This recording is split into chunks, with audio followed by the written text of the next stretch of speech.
The snow had been falling since evening, thick and silent, swallowing the narrow mountain road like it had never existed. Adam tightened his grip on the steering wheel as the headlights barely cut through the white curtain ahead. His phone had lost signal an hour ago. No music, no voices, just the soft hiss of snow hitting the windshield. He was supposed to reach the cabin before dark. That was the plan. But the night had arrived early, heavy and unforgiving. Then he saw it. A shape stood on the side of the road. Adam slowed the car. A woman. No, a figure, wrapped in something dark, her back turned toward him. Snow clung unnaturally to her shoulders, yet she didn't seem to move with the wind. "Hey!" Adam shouted through the cracked window. "Are you okay?" The figure slowly turned. Her face was pale, almost blue, eyes sunken like they hadn't blinked in years. Her lips parted, but no breath came out. No mist, no warmth. Just a hollow stare. Adam's heart slammed against his ribs. He rolled the window up and pressed the accelerator. In the rearview mirror, she was still there, standing, watching. 10 minutes later, the cabin appeared through the trees. Relief washed over him as he parked and rushed inside. The place was old but intact. Fireplace, wooden floors, silence, too much silence. As he lit the fire, he noticed something scratched into the frost-covered window from the outside. For words, "Do not open it." Adam frowned. Open what? A sudden knock echoed through the cabin door. Slow, heavy, 3 times. Knock, knock, knock. Adam froze. Snow slid down the small window in the door, revealing a shadow standing inches away. A woman's voice whispered from outside, soft and broken. "Please let me in. It's freezing." Adam's eyes drifted to the window again. The scratches were deeper now, fresh, and behind the glass, a pale hand slowly pressed against the door. Adam stepped back from the door, his breath shaking. The knocking stopped, replaced by something worse, scratching. Long nails dragged across the wood, slow and deliberate, as if testing his patience. "I know you're inside," the woman whispered. Her voice seeped through the cracks of the cabin like cold air. "I followed you." Adam grabbed the fireplace poker, his hands slick with sweat. "Go away," he shouted, though his voice sounded small in the empty cabin. Silence. Then footsteps. Crunch, crunch, crunch. They circled the cabin. Adam peeked through a side window. The snow outside was smooth and untouched, except for a single trail of footprints. Bare feet, leading nowhere. They stopped right beneath the window. The lights flickered. When they stabilized, the footprints were gone. But the woman was now standing inches from the glass. Her face was wrong. Skin stretched too tight. Eyes black like frozen lakes at midnight. Her mouth twisted into a smile that opened far wider than it should have. "You shouldn't be alone on snowy nights," she said. "They like lonely people." Adam stumbled backward, knocking over a chair. When he looked again, she was gone. A loud thump came from the roof. Something heavy crawled above him, nails scraping across wood. Snow spilled down the chimney as the sound moved closer, closer. The fireplace burst open. Cold air rushed inside, killing the fire instantly. From the darkness of the chimney, 2 pale hands emerged, bending at impossible angles. Then her head. She crawled out slowly, bones cracking, joints snapping into place the wrong way. Her eyes locked onto Adam. "You opened the road," she whispered. "Now the night is open too." Adam ran for the back door, throwing it open, and froze. The forest was gone. Outside stood an endless white void, snow falling upward into a black sky. Dozens of figures stood motionless in the distance, all watching, all smiling. The door slammed shut behind him, and the cabin lights went out. Darkness swallowed the cabin. Adam's scream echoed once, then vanished, as if the walls themselves absorbed sound. The lights flickered back on. The woman was gone. The fireplace was intact. No broken chimney. No footprints. Adam stood shaking, questioning his sanity. Had he imagined it? Then he noticed something worse. The windows no longer showed the forest. Outside was a frozen lake, cracked and black beneath layers of snow. He hadn't seen any lake when he arrived. The cabin had moved. A radio on the shelf crackled to life on its own. "Snowy nights take the lost," a distorted voice murmured. "Do not invite them. Do not answer them. Adam rushed to the radio. Who is this? He shouted. Static laughed back at him. A knock echoed again, but this time it came from inside the cabin. Knock, knock, knock. From the bedroom door. Adam backed away as the door slowly creaked open.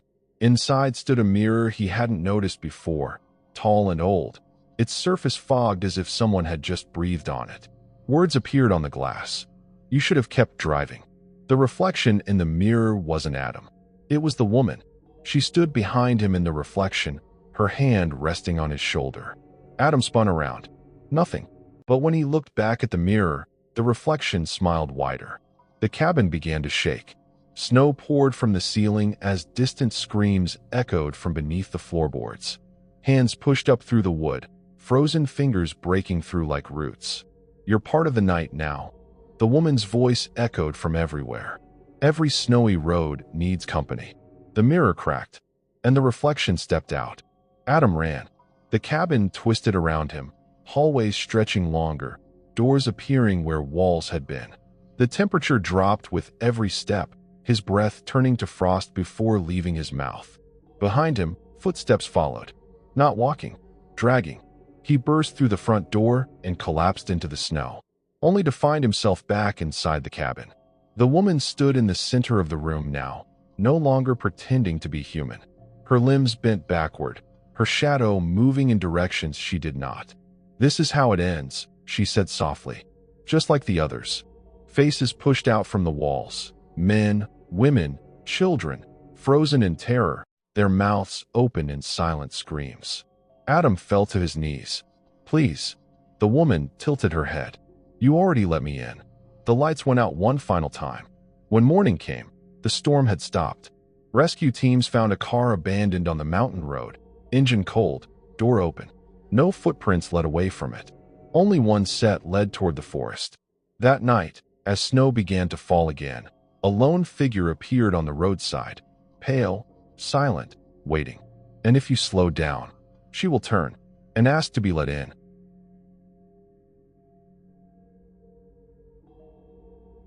The bus was not supposed to stop. Aisha realized that the moment it did. Snowstorm warnings had been screaming from every radio station all evening. Roads were closing. Travel was being canceled. Yet the old bus still crawled through the mountains like it had all the time in the world. Only 6 passengers remained inside. The heater barely worked. Frost crept along the windows, forming strange patterns, circles, lines, symbols that looked almost intentional. Aisha rubbed her hands together and checked her phone. No signal, no battery, just the reflection of her own tired eyes staring back. Then the bus slowed. The driver said nothing. Headlights cut through the snowfall and revealed a bus stop sign buried halfway in snow. A figure stood beside it, tall, thin, wrapped in white cloth that blended into the storm. The bus doors hissed open. Cold air rushed in like something alive. The figure stepped inside. Snow did not melt on them. It clung unnaturally, refusing to fall. The driver finally spoke, his voice low and strained. You shouldn't be out here. The figure tilted its head. Its face was hidden beneath layers of cloth, yet Aisha felt its attention lock onto her. The doors closed. The bus began moving again. No one spoke. Minutes passed. The temperature inside dropped sharply. The windows began to fog from the inside, and words slowly appeared on the glass, written by unseen fingers. 1 seat empty. Aisha's stomach tightened. She counted. 6 passengers, including herself. The man across the aisle whispered, "Did anyone get off?" No one answered. The bus lights flickered. When they stabilized, 1 seat near the back was empty. No footprints. No open door. Just an empty seat, lightly dusted with snow. Aisha felt something brush against her ankle. She looked down. Snow was spreading across the floor, moving against gravity, crawling slowly toward her seat. And from behind her, a soft voice whispered, cold and amused, "The last ride is always the quietest." Aisha pulled her feet onto the seat, heart racing. The snow on the floor stopped inches away, as if waiting for permission. The bus jolted forward. The driver's reflection in the mirror looked wrong, his eyes wide, unblinking, skin stretched tight like it didn't belong to him anymore. "Where are we going?" someone asked. The driver didn't respond. The bus passed through a tunnel carved into the mountain. Darkness swallowed the windows completely. The sound changed. No engine, no wind, just breathing. Slow, heavy, not human. When the bus emerged, the world outside was no longer familiar. Trees stood frozen mid-bend, snow hanging in the air like time had stopped. A road sign passed by, covered in frost, its letters barely visible. "Welcome back." Back where? Aisha noticed the passengers were changing. The old woman near the front stared straight ahead, her eyes dry and glassy. She hadn't blinked once. Frost traced the edges of her eyelashes. The man across the aisle leaned closer to Aisha. "I've taken this route before," he whispered. "Years ago, when my brother disappeared." His breath came out as snow, not mist. Aisha recoiled. The bus lights dimmed again. When they brightened, the man was gone. His seat was empty, snow-covered, just like the last one. One seat empty. The words rewrote themselves on the window. The figure in white stood up. Its movements were unnatural, joints bending too smoothly. As it walked down the aisle, snow fell from its body but never touched the floor.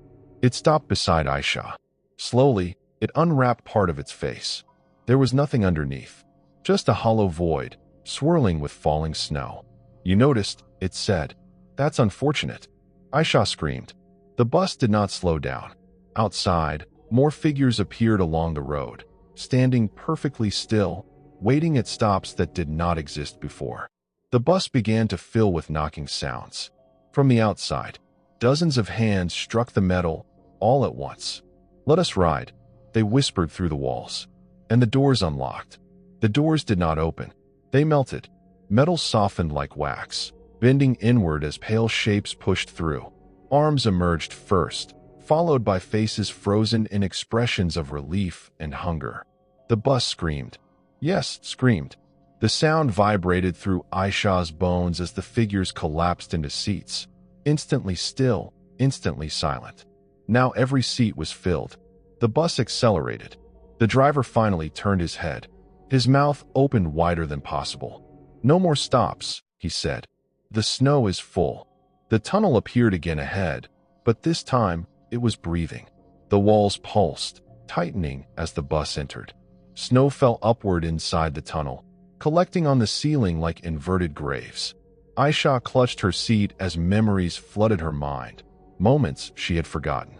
Roads she had almost taken. Nights she had almost died. "This bus collects endings," the white figure said beside her. "Near misses. Almost deaths. People who should have disappeared." Aisha shook her head. "I survived. For now." The passengers began to turn toward her, one by one. Their faces cracked like ice, revealing darkness beneath. Snow poured from their mouths as they whispered her name. The seat beside her grew warm. Too warm. A reflection appeared on the window, not of the inside, but of a snow-covered road with a crashed car. Her car. Her accident from years ago. "You were supposed to get on then," the figure said gently. "We're just correcting the route." The bus slowed. A final stop sign emerged ahead. Aisha. The empty seat reappeared, right beside her, and it was waiting. Aisha stood. Her legs trembled, but the bus felt steady now, as if it approved of her decision. The whispers faded, replaced by a deep, comforting silence. The seat beside her was no longer empty. It was inviting. She remembered the crash clearly now. The snowstorm. The skid. The moment when everything should have ended, but didn't. The white figure extended a hand. It was cold, but gentle. "Every snowy night, we balanced the road," it said. "You stayed too long." Aisha looked at the other passengers. They no longer looked afraid. Their faces were calm, peaceful, as if they had finally arrived somewhere familiar. She sat. The bus doors closed perfectly, restoring themselves as if nothing had ever been wrong. The driver smiled for the first time. The bus disappeared into the tunnel. The next morning, news reports spoke of a bus route that had never existed, mentioned by multiple callers who swore they had seen it during the storm. One caller mentioned an empty bus stop. Another described a woman in white, waiting patiently. And every time snow falls heavily at night, a warning appears briefly on fogged windows across the city. One seat empty. Waiting. for the next survivor.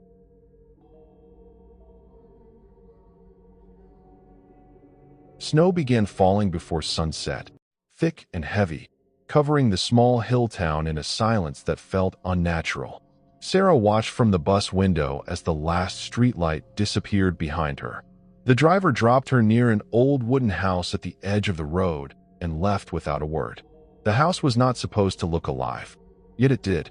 Its windows glowed faintly, like tired eyes refusing to sleep. Smoke curled from the chimney, even though no one was supposed to live there anymore. Locals had warned her. No one stays in that house during snowy nights, they said. It listens. Sarah pulled her coat tighter and stepped onto the porch. The wood creaked beneath her feet, slow, deliberate, like the house responding. The door opened before she knocked. Warm air spilled out, carrying the smell of damp wood and something older. Inside, the house felt wrong. The walls seemed to curve inward slightly, as if breathing. A clock on the wall ticked too loudly, its rhythm uneven, like a struggling heartbeat. Sarah placed her bag down. The fire in the fireplace ignited on its own. She froze. A whisper crawled through the room. "You came back." Sarah's chest tightened. "I've never been here before," she said. The whisper laughed softly. Snow tapped against the windows. No scratched. Thin lines appeared on the glass from the outside, drawn by fingers that left frost instead of marks. Words slowly formed. "Stay inside." Sarah stepped back. "Who's there?" The lights flickered, and for a split second, the windows reflected something standing behind her. When she turned, nothing was there. The clock stopped. From upstairs came the sound of slow footsteps, wet, dragging, and heavy, moving toward the stairs. And then the front door locked itself. Sarah backed away from the staircase, heart pounding. The footsteps stopped at the top, replaced by breathing, deep, uneven, and far too close. She tried the front door. Locked. The windows were frozen solid, ice sealing them shut from the outside.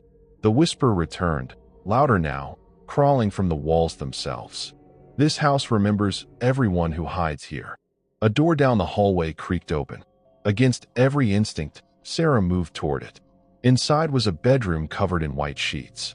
Frost coated the furniture, and footprints led from the bed to the mirror, but none returned. Sarah wiped the mirror. Her reflection appeared, then blinked on its own. "You left us," the reflection whispered. Sarah staggered back. "I don't know you." The mirror cracked. Suddenly, memories flooded her mind, running through snow as a child, hiding in a house just like this one, screams outside, a door slammed shut. Her breath turned to frost. The house shifted.